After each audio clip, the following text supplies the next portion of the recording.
줄탁동시 그러한 사자성어가 있습니다. 줄과 탁이 동시에 일어난다 그런 말인데요. 닭이 알을 낳고 가슴에 품은 지 21일쯤 되어지면 병아리가 이제 부화하기 위해서 저렇게 계란 그 속에서 그 여린 부리로 계란 껍질을 안에서 톡톡 이렇게 두드리면 이를 부르다 또는 우는 소리라고 하는 한자어 줄이라 이렇게 했고요. 미세하게 두드리는 그 소리를 어머니 닭이 듣고 밖에서 이 닭이 한 장 넘겨줘 보시겠습니까? 바깥으로 나올 수 있도록 이제 그 어미의 부리로 밖에서 껍질을 깨가지고 부화된 그 병아리가 세상 밖으로 나올 수 있도록 쫀다 그런 의미의 탁자를 같이 써서 줄과 탁이 동시에 진행되면서 생명이 세상에 이제 나온다고 하는 그러한 사자성어입니다. 2014년인가 그때의 올해의 사자성어 그래가지고 줄탁동시라고 하는 말이 세상에 많이 알려졌는데요. 송나라 시대의 벽암록이라고 하는 10권짜리 책에 기록되어져 있는 사자성어라고 합니다. 엄마 닭은 한낱 미물이지만 새끼가 안에서 저 신호를 보내기 전까지는 아무리 새끼 병아리가 보고 싶어도 밖에서 계란을 껍질을 깨는 일이 없다고 그럽니다. 18일쯤 되어지면 이 어미 닭은 안에서 무슨 소리가 언제 어떻게 들릴지를 모르니까 굉장히 예민해지고 그 소리를 듣기 위해서 다른 시끄러운 소리들에는 집중도 하지 않고 그런 소리들에는 반응도 하지 않고 오직 새끼가 보내는 신호에 아주 날카롭게 집중하고 있다고 학자들은 이야기를 하지요.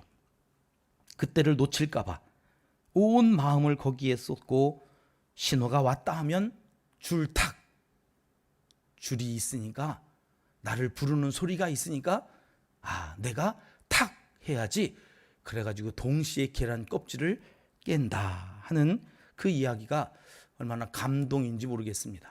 옛말에 우리나라에도 이런 말이 있죠. 우는 아이 뭘 하나 더 줘요? 떡 하나 더 주셨습니까? 자녀들 키우면서 우는 아이들이 있어요. 유독 우는 아이들, 울지 않고 잘 크는 아이들도 있는데 이 아이들은 정말 고맙지요. 참 감사해요. 얼마나 예쁜지 몰라요. 그런데 돌보지를 않아요. 편안하게 잘 지내나 보다. 그리고 이렇게 내비두는 거죠. 유독 우는 아이들이 있어요. 저희도 아이 셋이 있는데 세 아이가 다 달랐어요. 특별히 둘째 아이는 그렇게 많이 울더라고요. 저도 안아봐요. 사이에 끼어가지고 나는 관심의 대상이 안 된다는 거를. 근데 지금까지도 25살이 넘도록 둘째는 몸만 있으면 징징거려요. 엄마 막 이러면서 첫째하고 막내는 조금 여유로운데 그래서 그 아이는 뭘 하나라도 더 받아가기는 해요. 우는 아이 떡 하나 더 준다는 말이 정말 맞는 것 같습니다. 여러분, 우리 기독교 신앙에도 이 옛말이요. 우는 아이 떡 하나 더 준다. 이것이 적용이 가능할까요? 우리 하나님도 그 많은 성도들이 있지만 특별히 누구에게 떡을 하나 더 주실까요? 우는 성도. 과연 그럴까요? 하나님도 그러신 분일까? 때를 쓰고 울며 불며 기도하는 성도에게 우리 하나님도 떡 하나라도 더 챙겨주시는 분이실까? 어떻게 생각하십니까? 그래서 제가 두 구절의 성경을 소개해 드리고 이 질문에 여러분들의 답을 구해 봅니다. 첫 번째 말씀은 에스겔서 36장 37, 38절 말씀입니다. 주 여호와께서 이같이 말씀하셨느니라. 그래도 이스라엘 족속이 이같이 자기들에게 이루어 주기를 내게 구하여야 할지라.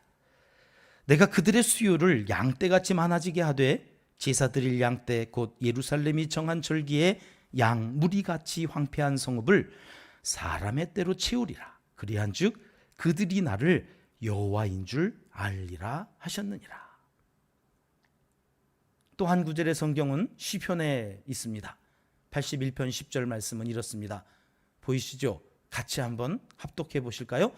나는 너를 애굽 땅에서 인도하여 낸 여호와 네 하나님이니 내 입을 크게 열라 내가 채우리라 하였으나. 두 구절의 성경 말씀으로 미루어 보면 하나님은 우는 성도에게 떡을 하나 더 주시는 분인가요? 아닌가요? 예, 저도 그렇게 읽혀졌어요. 야, 내가 다 해줄 건데 그래도 너희가 내게 구하여야, 너희가 내게 기도해야 나는 해줄 거야. 그래야 너희가 내가 여호와인 줄 알 거니까. 여러분, 우리가 기도하지도 않았는데 되어지면 사람들은 하나님이 해주셨다고 안 하고 뭐라고 그래요? 조상 묘자리 잘 써서 그렇게 됐대. 이 세상에 조상 묘자리 잘 써가지고 될 일 같았으면 다 잘 돼야지. 다들 돼. 그러니까 니네가 조상 묘자리 얘기하지 않으려면 기도해야 돼. 기도해야 내 기도했더니 하나님께서 내게 응답해 주셨어요. 이렇게 얘기할 거 아니야. 이렇게 에스겔서에서 말씀하세요. 그러면서 또 뭐라고 말씀하세요? 시편에서는 뭘 크게 열라고요? 내 입을, 가슴을 넓게, 팔을 넓게 벌려라. 내가 거기에 채워주실 거다. 저는 이 말씀에 입각하면 하나님도 우는 아이에게 떡 하나를 더 주신다는 그런 말씀이구나. 하나님은 그런 분이시구나. 그렇게 하나님을 이해하고 성경을 읽고 신앙생활을 했습니다. 그런데요, 오늘 본문 말씀을 봅니다. 우리가 잘 알고 있는 가나안 여인이라고도 하고 수르보니게 여인이라고 하는 이 더러운 흉악한 귀신 들린 딸을 둔 어머니와 예수님과의 관계에서 일어났던 사건을 마태도 기록하고 마가도 기록해 놓은, 익히 교회를 조금만 다니셨던 분이라면 이 설교를 수도 없이 들으셨을 아주 예수님의 복음 사역에서 중심이 되어지는 그러한 성경 말씀을 읽으면 이 우는 아이에게 떡 하나 더 주시는 하나님 맞으신가? 여지껏 그렇게 이해하고 왔는데 정말 그런가? 라고 하는 이 의문 부호가 이 본문에서 찍힌다는 것입니다. 자기 딸에게 귀신을 좀 쫓아달라고 간구합니다. 소문을 들었겠지요. 여러분, 예수님께서 귀신을 쫓아내신 적이 있습니까? 없습니까? 있습니다. 뭐 귀신뿐입니까? 거라사 지역에서는 무슨 귀신을 쫓아내요? 돼지 2,000마리에게 들어가서 돼지를 몰살시키는, 그래서 성경에도 군대 귀신이라고, 이게 한두 마리 하여튼 숫자도 어떻게 세야 될지 모를 정체불명의 이 귀신들이 떼지어서 돌아다니는, 떼지어서, 그리고 한 사람에게 들어가요. 군대 귀신이라고. 그런데 그것을 한 번에 쫓아내 주세요. 그럼 뭐 작심 기도를 하시고 40일 금식 기도를 하셔서 쫓아내 주시는 게 아니에요. 이렇게 많은 귀신이니까 내가 좀 더 기도하고 와서 쫓아내 줘야겠다, 그런 것도 아니에요. 한 번에. 여기 귀신 들린 딸을 둔 어머니의 간구예요. 내 딸을 좀 살려주세요. 도와주세요. 이 여인도 예수님께 나오면 거라사 군대 귀신을 내어 쫓아 주셨던 것처럼 내 기도를 들어주시지 않을까 싶어서 간곡히 예수님 앞에 나와서 엎드려 기도합니다. 사랑하는 딸에게서 귀신을 쫓아내달라고요. 이것은 예수님께는 일도 아니지 않습니까? 그런데 우리가 알다시피 예수님은 아주 쌀쌀 맞으십니다. 예수님께 이렇게 표현한 게 죄송합니다마는 본문을 읽고 또 읽어보아도 이 본문에서 보여지는 예수님은 조금도 상냥하시다거나 따스하시다거나 친절하지 않습니다. 그런 모양은 1도 없습니다. 교회에 갔는데 그래도 예수님이라면 나를 좀 불쌍히 여겨줘야지. 교회 갔는데 내가 그래도 예배 드리고 나올 때 마음이 좀 훈훈해지고 따스해져야지. 여러분, 그렇게 교회 나오는 거 아닙니까? 오늘 27절 말씀을 한번 보시자고요. 27절 말씀은 이렇게 되어 있습니다. 예수께서 이르시되 자녀로 먼저 배불리 먹게 할지니 자녀의 떡을 취하여 누구에게요? 개들에게 던짐이 마땅치 아니하니라. 아니, 컨디션이 안 좋으셔서 못 하시겠으면 미안하다고, 지금은 내가 그럴 형편이 안 된다고 그렇게 말씀을 좀 하시든지, 해주기 싫어서 정말 못 해주겠으면 싫다고 그냥 그렇게 얘기를 하시든지 그러면 됐잖아요. 굳이 그거를 뭐 자녀의 떡 얘기하면서 개 취급을 하냐고요. 개 취급을. 비유를 하셔도 그래, 개를 들먹이면서 사람한테 마땅치 않다고 그리 면박을 주시는지 잘 이해가 되지 않습니다. 자, 다시 앞에서 말씀드린 바, 하나님은 우는 아이에게 떡 하나 더 주시는 분이라고요? 아니라고요? 주시는 분이라고요. 그러면 지금 와서 이 어머니가 울고 있잖아요. 도와달라고 간청을 하고 있잖아요. 엎드려서 간절하게 도와주세요 부탁을 하잖아요. 그러면 우는 아이예요? 웃는 아이예요? 우는 아이예요. 그러면 들어주셔야 되는 거예요? 개 취급을 하면서 개 무시를 해야 되는 거예요?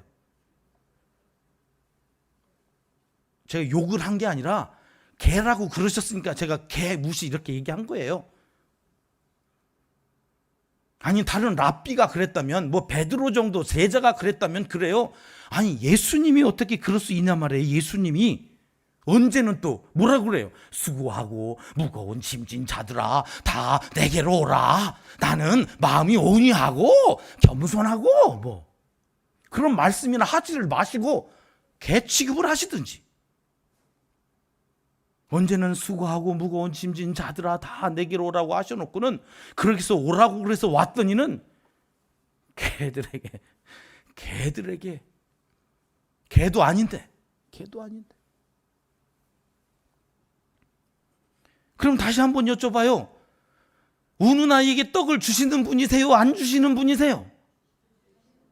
안 줬는데 뭘 또 자꾸 주셨다고 그렇게 얘기를 하시는지 이해가 안 되는 본문을 만났단 말이에요. 우리가 주시기는커녕 개들에게 줄 수가 없다고 이렇게 말씀하시는 이 예수님의 마음은 무엇일까?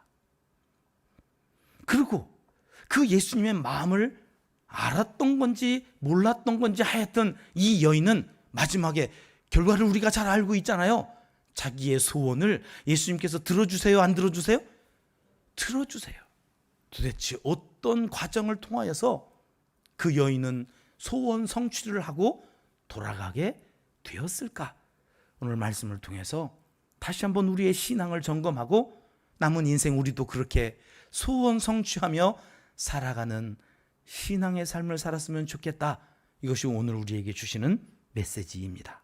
자, 왜 이런 일이 일어났다고 성경은 말씀하시는가? 다시 26절 말씀으로 돌아가십니다. 26절은 이렇게 가르쳐 주시죠. 이 여자는 어떤 여인이라고요? 헬라인이요 수로보니게 족속이라. 자기 딸에게서 귀신 쫓아내 주시기를 간구하거늘. 헬라인이자 수로보니게 족속이란 말은 한마디로 요약하면 이방인이다, 그런 말이죠. 마태복음 15장에서도 이 사건을 다루는데 이 여인을 마태는 가나안 여인이다 이렇게 설명하고 있습니다. 이 가나안 여인은 유대인이라고 하는 말과 상극을 이루는 가장 보편적인 명사입니다. 이 유대인이 아닌 이방인, 가나안 여인, 수로보니게 여인 다 똑같은 말입니다. 당시 유대인들에게 이 이방인들은 개 취급을 받았습니다. 돼지 취급을 받았습니다. 사람처럼 여겨지지 않았던 사람들이 이방인들이었습니다. 그래서 유대인들은 선민 사상에 푹 빠져 있어서 이방인들과는 밥도 같이 안 먹었습니다. 겸상을 하지 않았습니다. 뭐 밥을 같이 안 먹었는데 생활은 같이 했겠습니까? 전혀 다른. 근데 여러분, 이게 성경을 썼던 그 시절뿐만이 아니라 오늘날 2000년대를 살아가고 있는 지금도 유대인들을 만나서 인터뷰를 해보면 그 내면 속에는 이방인들에 대하여 저들은 조만간 결국 역사의 끝날에는 다 우리가 다스릴, 우리의 다스림을 받아야 될 노예처럼 여기고 산다고 그럽니다. 그러니까 이방인들은 예나 지금이나 말하는 당나귀쯤으로 저들은 생각하고 살아가고 있다는 것입니다.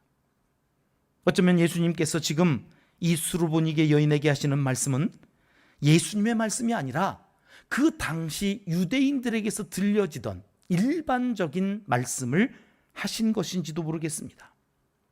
그것은 예수님의 마음이 아니라 지금 예수님, 유대인이라고 하는 그 젊은 청년 앞에 나온 이 여인의 마음속에 있는 자아상을 예수님께서 대변해 주신 것인지도 모릅니다. 이 여인의 마음속에는 야, 이방인인 내가 예수님 앞에 나아가도 되나? 저 유대인들은 나를 개처럼 여기는데 개 같은 내가 예수님 앞에 나아가서 내 딸의 이 간절한 이 고통을, 아픔을 해결해 달라고 내가 대신 그 주님께 이야기해도 될까 하는 마음으로 나왔다는 것입니다. 이것이 눈에 보이는 우리의 육신 가운데 있는 연약함입니다. 나 같은 죄인이, 내가 그래도 이렇게 직분이라도 가지고 있는 내가, 어제도 내가 그런 죄를 지었는데 오늘 수요 예배 시간이라고 하나님 앞에 나아가서 예배를 드려도 되나? 저 거룩한 찬양대 속에서 내가 구별된 자리에서 찬양할 자격도 못 되는데 내가 이 찬양을 오늘 드려도 되나? 감히 내가 목사라는 직책 때문에 어제 내가 그렇게 그 죄를 지어놓고 오늘 하나님의 이 거룩하신 말씀을 듣고 단 위에 올랐어도 과연 정말 될까? 하는 두려움이 여러분 오늘 우리에게도 있지 않습니까? 여러분 저에게도 그런 두려움이 있어요. 늘상 쓰는 이 단이지만 설 때마다 입술이 바짝바짝 마르는 이유가 뭘까? 두려움이 있는 거예요. 나 같은 개 같은. 이것이 그대의 시대적 상황이었고 문화였고 이것이 이 여인의 마음속에 이 여인을 움직이는 작은 동기이기도 했다는 것이죠. 그런 여인이 마태복음 15장의 본문에서는 예수님께 나와 엎드려서 이렇게 예수님을 불렀다는 것입니다. 15장은 마태복음입니다. 22절 말씀 띄워주세요. 가난한 여자 하나가, 이 여인이 수르보니게 여인입니다. 그 지경에서 나와서 소리질러 이르되, 마가복음에는 기록되어져 있지 않은 말이 마태복음에 기록되어져 있습니다. 빨간 글로 표시되어져 있습니다. 주 다윗의 자손이여, 나를 불쌍히 여기소서. 내 딸이 흉악하게 귀신 들렸나이다 하되. 여러분 이 여인은 지금 얼떨결에 나온 것이 아니라 이 여인의 마음속에는 여러 소문을 들으면서 한 가지 믿음이 생겼어요. 확신이 생겼어요. 뭐예요? 이분은 다윗의 자손으로 하나님께서 이새의 뿌리에서 메시아가 이 땅에 태어날 것이라고 하는 그 말에 대한 확신으로 당신은 다윗의 자손이십니다. 하나님의 아들이십니다. 하나님이 약속하셔서 우리에게 보내주신 메시아입니다 라고 하는 믿음과 확신을 가지고 나왔다는 것입니다. 그리고 그렇게 부릅니다. 23절에 보면 그렇게 부르는 여인에 대해서 예수님은 어떻게 하셨다고요? 한 말씀도 대답하지 아니하셨다고요. 그러니까 예수님께서 처음부터 이 여인에게 개라고 무시하며 야박하게 대하신 것이 아니었습니다. 제자들이 너무 시끄러우니까 예수님은 가만히 계신데 제자들이 예수님을 보채는 거예요. 어떻게 좀 해보세요. 시끄러워 죽겠어요. 어떻게 좀 해보시라니까요. 그래서 이 여인에게 한 이야기가 아니라 자꾸 보채는 제자들에게 하는 말씀이죠. 나는 자녀들이 있어. 그 자녀들에게 보내줬고 그 자녀들에게 떡을 줘야 돼. 그 자녀들은 누군가요? 유대인들이. 그때의 25절에 보면 그 이야기를 듣고 다시 이 여인에게 예수님께 이렇게 말씀을 했다는 거죠. 주여 저를 도우소서. 여러분, 이 여인이 예수님을 향하여 주님, 아도나이라고 부르기 전까지는 제자들도 예수님을 주님이라고 부르지 않습니다. 랍비여, 선생이여, 이렇게 부를 때입니다. 그런데 이 여인은 어디에서 왔는지 모르겠어요. 이분이 주님이시라는 거예요. 나를 구원하실 메시아라는 거예요. 예수님이 여기에 마음이 돌아서신 것 같아요. 세상의 주님이라니. 내가 뽑아서 데리고 다니는 제자들도 나를 향해서 주님이라고 하지 않는데 이 이방 여자가 나를 향해서 주님이라니, 이게 그냥 나온 말일까? 그래서 툭 던지시는 거죠. 내가 먼저 자녀들에게 이 떡을 줘야 되거든. 그것을 개들에게 주는 것은 옳지 않거든. 여러분, 이 말씀은 앞뒤 문맥을 좀 따져봐야 되는데, 이 사건이 있기 전 바로 성경에 기록되어져 있는 말씀은 뭐냐면, 유대인들이 손을 씻지 않고 음식을 먹는 제자들에게 시비를 거는 거예요. 야, 어떻게 정결 예식대로 손을 씻고 너희는 먹지 않고 더럽게 그렇게 먹냐? 그랬더니 예수님께서, 야, 입으로 들어가는 게 더러운 게 아니라 속에서 나오는 게 더러운 거야. 너희 안에 있는 그 음행, 너희 안에 있는 그 교만, 그것이 더러운 거야 라고 말씀을 막 하시면서 오늘 마가복음 이 사건이 기록되어지는 거예요. 그 귀신이, 그래서 어떤 귀신이라고 마가복음에는 기록되어져 있냐면 더러운 귀신. 더러운 귀신. 이 더럽다고 하는 말은 앞에서 정결 예법에 따라서 예수님과 유대인들 간에 공방이 이루어졌던 그 더럽다고 하는 거예요.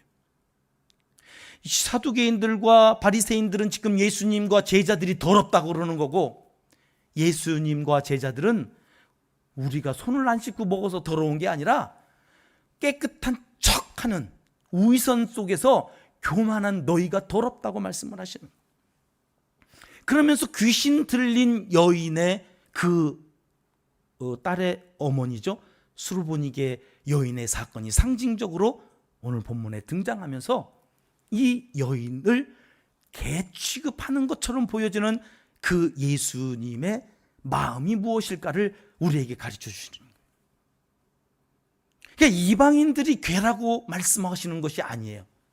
사실은 그 앞에서 의인인 척, 자기들은 말씀대로 율례대로 살아간다고 생각하면서 착각 속에 있는, 이제 다음 주일 북토크 예배 때 우리가 살펴볼 탕부 하나님, 여러분, 여기에 등장하고 있는 형에 대한 이야기를 아주 적나라하게 예수님께서, 그 형이 너희야. 아버지의 마음도 헤아리지 못하고 너희는 예를 다 지킨다고, 우리는 법대로 살아가고 있다고 많은 사람들을 우습게 여기고 하찮게 여기는 너희 말이야. 너희도 집을 나간 탕자나 다름이 없는 존재들, 아버지의 마음을 아프게 하는 똑같은 잃어버린 아들이야. 여러분, 오늘 우리가 이 말씀 속에서 수르보니게 여인에게 하시는 그 예수님의 말씀을 다시 한번 잘 살펴봐야 되는 것이, 그 여인이 자기를 개 취급하는 그 예수님에 대해서 어떻게 대응을 했느냐 하는 것입니다. 이 여인이 예수님께서 자녀의 떡을 개들에게 던지는 건 옳지 않아, 마땅치 않아, 이렇게 말씀했을 때 뭐라고 바로 응수하느냐면, 주님, 옳습니다. 예수님의 말씀이 틀림이 없다는 거예요. 옳다는 거예요. 그러면서 뭐라고 그래요? 저는 떡을 원하는 게 아닙니다. 주님, 저에게 떡을 안 주셔도 좋습니다. 그럼 뭘 달라고 그래요? 부스러기요, 부스러기. 여러분, 떡을 맞췄더니 떡 콩고물이 떡 부스러기가 옆에 떨어져 있는 부스러기가 아니에요. 이때 당시에 떡 부스러기라고 하는 것은 떡을 먹는 사람들이 떡이 손에 이렇게 묻잖아요. 떡을 떼 먹으면 손에 묻는 그 그 붙어 있는 그것으로 떼 가지고 손을 닦아요. 중동 지역은 물이 귀하기 때문에 물로 손을 닦는 게 아니라 손에 붙어져 있는 그 떡을 떼 가지고 다시 떡을 손에서 떼어내는, 그래서 닦아내는 그 떡을 다시 먹지 않고 그것을 버리면 그 상 아래에 있던 개들이 그거를 주워 먹는 거거든요. 그러니까 이 여인은 지금 떡을 달라는 게 아니에요. 떡에 짜투리 떨어져 있는 옆에 남은 떡을 달라는 것도 아니에요. 손 닦다가 그 더러워서 버리는 그 떡, 그 부스러기라도 제게 주실 수 있지 않습니까? 개들은 그거라도 먹지 않습니까? 주님, 저는 떡을 감당할 수가 없어요. 저는 주님이 주시는 떡을 받기에 합당한 사람이 아니에요. 그런데 부스러기쯤은 좀 주셔도 되지 않을까요? 당시에 개들이 그것을 먹고 살았잖아요. 주님, 저 그거라도 괜찮아요. 그거라도 먹고 내 딸이 나을 수 있다면 주님, 저는 그거라도 주세요.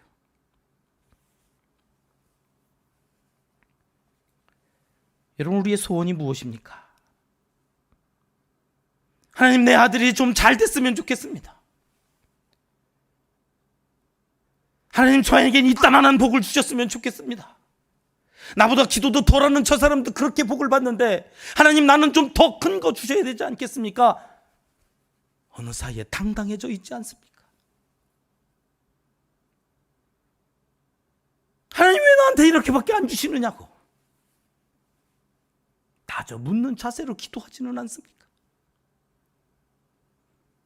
하나님, 내가 뭘 잘못했길래 우리 집은 이렇게 되는 게 없습니까? 따져 묻고 있지는 않습니까? 부스러기도 감당하지 못할 은혜인데 어느 순간 우리는 어떻게 된 게 떡을 요구하고 떡을 주시지 않는다고 원망하고 불평하며 신앙생활을 하고 있지는 않을까? 우리는 이 수르보니게 여인보다 뭐가 더 나아서 우리는 그렇게 되어진 것일까? 여러분, 그렇게 책망할 법도 한데, 그런데 우리 하나님은, 우리 주님은 책망하지 않으시고 이 여인을 이렇게 대우하십니다. 이 모습을 살펴보면서 저는 크리스찬이라는 어떤 사람들인가 하는 것들을 한 번 더 정리해 보았습니다. 여러분, 크리스찬은 어떤 상황에 처해 있든 먼저 기도하는 사람이라는 것입니다. 항상 주님 앞으로 나아갑니다. 자기의 문제가 되었든 흉악한 귀신에 붙들려 고통받는 딸의 문제가 되었든 인생의 크고 작은 문제들을 가지고 예수님께로 나아가는 사람이 크리스찬입니다. 예수님 믿는 사람입니다. 그런데요, 그러다가 어느 순간부터는 이제 문제 때문에 주님 앞에 나아가는 것이 아닙니다. 주님과 함께 하는 것이 기쁨이고 주님과 교제하는 시간이 너무나 즐거워서 문제가 있든지 없든지 주님 앞에 나아가 기도하는 사람이 크리스찬입니다. 수르보니게 여인은 크리스찬이었습니다. 그러나 사회 정치적으로, 문화적으로, 그리고 가정의 형편상 크리스찬으로 당당하게 살아갈 수가 없었습니다. 일단 딸이 귀신 들려 동네 창피해서 살 수가 없었습니다. 그런데 크리스찬이라고 어떻게 말을 합니까?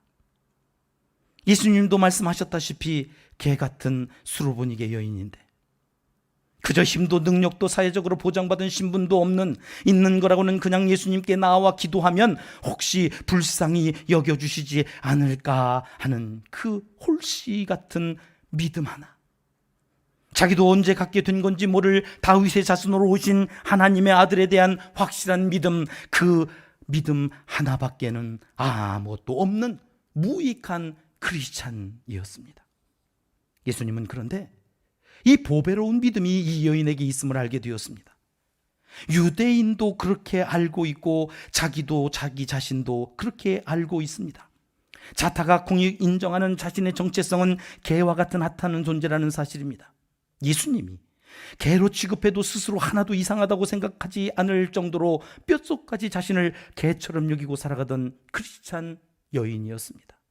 헬라인이고 수르보니게 족속이고 지금은 두로와 시돈에 살고 있는 가나안 이방 여인, 이것이 이 여인의 정체성이었습니다. 예수님은 지금 자신에게 나와 엎드려 기도하는 불쌍한 이 여인의 자아 정체성을 이렇게 바꾸어 주시고 계십니다. 당시 사람들이 자신을 향해 개 같다 말하고 개처럼 취급하였지만은 예수님은 자기 자신을 향하여 이렇게 말씀을 하십니다. 다윗의 자손이라, 하나님의 아들이요 메시아라 고백하며 자기의 답답하고 속상하고 딸만 생각하면 앞이 캄캄하여 죽을 것 같은 이 여인에게 너는 비록 이방 여인이긴 하지만, 그래서 개처럼 취급받고 있긴 하지만 사실은 아니다. 너는 믿음의 여인이다. 큰 믿음을 가진 여인이다. 여기 크다라고 하는 헬라어 원형은 메가톤급이다. 네가 가지고 있는 그 믿음이 너의 신분, 이방 여인이고 개 같다라고 여기는 그 자아 정체성을 뛰어넘어서 이제는 너를 개 같다 여기지 않고 뭐라고 명명해 준다고요? 큰 믿음의 여인. 너는 예전에 너가 아니라 이제는 예수 그리스도께서 다시 정체성을 갖게 해주신 큰 믿음의 여인으로 살 거다. 무엇보다도 네가 소원하면 그 소원대로 되어지는, 야, 네가 간구하잖아 말이야. 네가 무엇을 구하든지 네에게 이루어지는, 너는 기적의 사람이다. 예수님은 이 여인에게 이것을 확인해 주고 싶으셨던 것입니다. 기도하면 이루어지는 능력의 사람, 기도하면 그 소원이 그대로 내 눈앞에서 펼쳐지는 기적의 사람, 이것이 오늘 이 여인의 새롭게 변화된 정체성이다. 코로나 시대에 교회가 참 많은 욕을 먹고 있습니다. 세계적인 드라마라고 너라도 입만 열면 여기저기서 오징어 게임 이야기를 합니다. 그런데 여러분, 이 오징어 게임이라고 하는 드라마 속에는 기독교에 대한 좋지 않은 이미지를 한 3번 정도 이렇게 보여줍니다. 목사도 나오고요, 뭐 가정 폭력을 행하기도 하고요, 뭐 줄다리기 게임에서 이기니까 하나님께 뭐 기도를 하는데 핀잔을 줍니다. 감사를 할 대상은 같이 좋은 아이들을 낸 저 할아버지고 뭐 같이 해준 저 사람들한테 감사를 해야지, 너는 저 사람들한테는 감사도 하지 않고 무슨 하나님께 감사하느냐고 막 톡 쏘아 보이는 그런 내용도 나오고.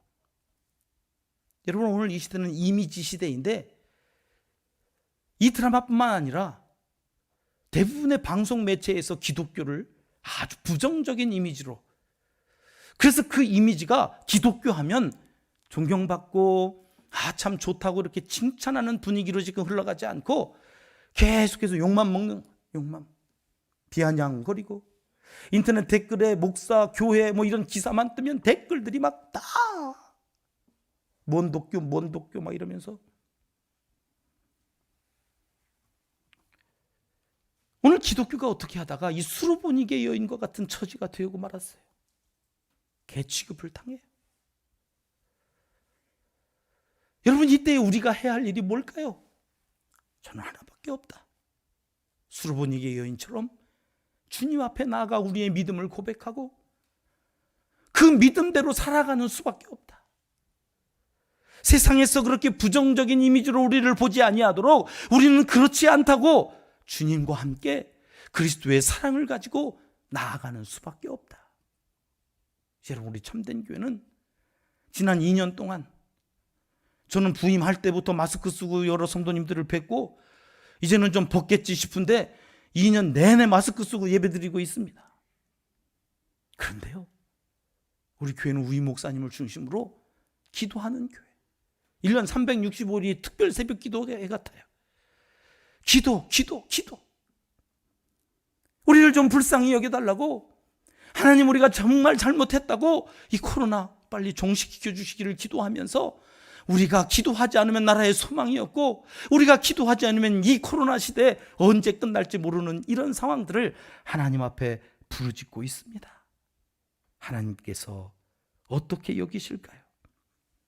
우리는 이 시절을 어떻게 또 살아내야 하는 걸까요?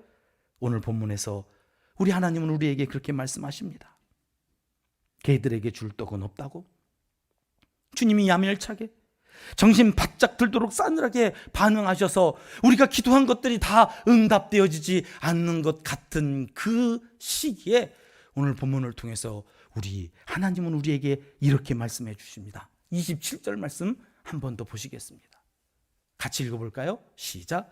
예수께서 이르시되 자녀로 먼저 배불리 먹게 할지니 자녀의 떡을 취하여 개들에게 던짐이 마땅치 아니하니라. 아멘. 제가 글자를 키워놓은 거, 빨간색 글자 띄워주세요. 여러분, 예수님께서 이 수르보니게 여인에게 이렇게 말씀하셨다는 것이 제 눈에 들어오면서 힘이 불끈 났습니다. 그건 뭐예요? 먼저. 여러분, 이 수르보니게 여인, 이방인들에게 하나님께서 구원하시지 않고 기도 응답하지 않겠다고 말씀하시는 게 아니라 무엇이 있다고 지금 말씀하시는 거냐면 순서가 있다. 순서가. 여러분, 사도행전 1장 8절도 보실까요?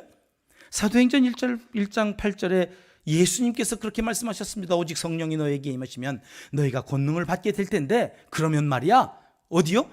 예루살렘. 그리고 어디요? 그 다음 온 유대. 그 다음에 어디요? 사마리아와 땅끝까지. 여러분, 처음부터 땅끝까지 가는 게 아니에요. 성령이 임하잖아. 그러면 예루살렘에서부터 온 유대로, 그 다음엔 원수같이 지내는 저 사마리아에도 땅끝까지도 이 복음이 증거되어져야 되는데 너희가 내 증인이 돼야 돼. 여러분, 순서를 말씀하시는 거예요. 여러분, 기도 응답하지 않고 구원 안 하시겠다는 말씀이 아니라 내가 먼저 유대인들에게 이걸 줘야 된다고 예수님이 말씀하시는데 주라는 거예요. 그러나 나는 부스러기라도 좀 먹고 싶다는 거예요. 여러분, 그 말씀에 예수님께서 어떻게 반응하셨다고요? 따라 내 믿음대로, 네 믿음이 크도다, 내 소원대로. 이 여인이 집에 가봤더니 자기의 딸에게서 귀신이 나갔다고요? 안 나갔다고요? 나갔다고요. 여러분, 아직 먼저 줘야 될 유대인들에게 이것이 주어졌어요? 안 주어졌어요? 안 주어졌어요. 근데 이 여인은 지금 이 떡이 주어졌어요? 안 주어졌어요? 주어졌어요. 순서가 바뀌었어요. 무엇으로? 기도로. 여러분, 기도가 순서를 바꾸는 힘이 있어요. 아직 내 순서가 아니에요. 내 차례가 아니에요. 그런데 여러분, 기도한 즉 하나님께서 그 믿음대로 순서를 바꾸어 주시기도 하신다는 거예요. 여러분, 그 많은 복이 있는데 옆에 있는 교회가 받아야 될 복도 있을 거고 다른 성도가 받아야 될 복도 있을 거예요. 나는 그 다음에 받아야 될 순서일지 모르겠어요. 그런데 여러분, 그런 복이 있을지언정 내가 하나님 앞에 간절히 구하고 급하게 구하고, 하나님, 이번에는 지난번 오베데돔의 가정 기도할 땐 제가 좀 덜해서 못 받은 복이 있어요. 하나님, 그 복 이번에 세일의 때는 받았으면 좋겠어요. 그리고 기도하면 하나님께서 순서를 바꿔주실 수도 있겠구나, 저는 그런 생각이 드는 거예요. 할렐루야.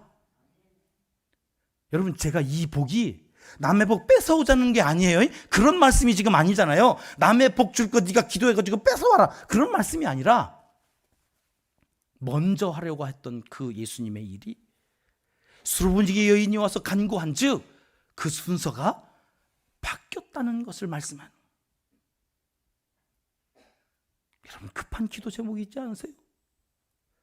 언제까지 마스크 쓰고 우리가 예배를 드려야 될까요? 하나님, 이거 정말 어떻게 해결해 달라고 우리가 급하게 기도해야 될 거 아니에요? 여러분, 하나님께서 우리를 부르십니다. 이제 다음 주간부터 매년 하던 세일의 기도 이렇게 생각하지 않으셨으면 좋겠어요. 올해 하나님이 예비하신 복이 있습니다. 하나님께서 우리에게 기도한 즉 주시겠다고 약속하신 복이 있습니다. 여러분, 그것을 사모하는 자들에게 주시려고 하나님께서 준비하고 계십니다. 올해에는 특별히 우리 목사님께서 3번 기도하죠. 오후 2시, 저녁 7시 반에도 성전 문이 열릴 거예요. 영상으로도 여러분 함께 기도하자고 작심하고, 이 시대는 기도해야 될 때다. 지금은 기도해야 될 때다. 지금은 은혜의 때다. 지금은 기도하고 순서를 바꾸어 우리가 복을 받아야 될 때다. 여러분, 하나님께서 우리를 기도의 자리로 부르고 계십니다. 다시 한번 결단하고 구해야 할 기도의 제목은 무엇인가 남은 시간 동안 정리하셔서 어떻게 해서든지 수르보니게 여인처럼 내 정체성이 바뀌었으면 좋겠습니다. 기도한 적 들어주시는 사람이 바로 나야. 내가 소원한 적 그 소원이 이루어지는 거, 야, 이 놀라운 기적의 사람이 바로 나야. 그것은 나로 인한 것이 아니라 하나님의 은혜로, 하나님께 감사할 제목들을 그렇게 더 많이 늘고 가시는 하나님의 사람들이 되시기를 하나님은 이 시간 간절히 원하시고 계십니다. 기도하겠습니다.